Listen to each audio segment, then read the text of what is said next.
This life we live is too short to live it not being inspired, not truly appreciating the nature around us, and taking a moment to just soak it all up.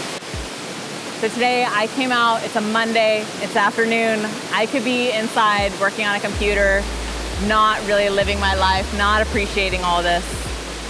But I chose to say no to all the to-do list and all the have to do in order to be.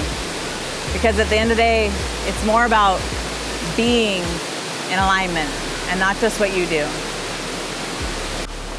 Isn't this beautiful? I love it. We are in Fern Gully. There's literally butterflies flying around. There's literally little purple flowers up on this hill.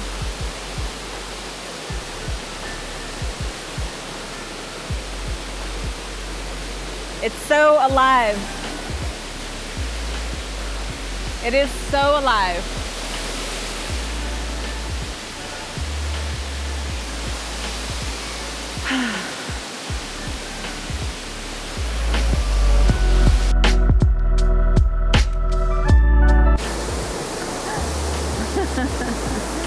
There was a butterfly that went by and distracted me.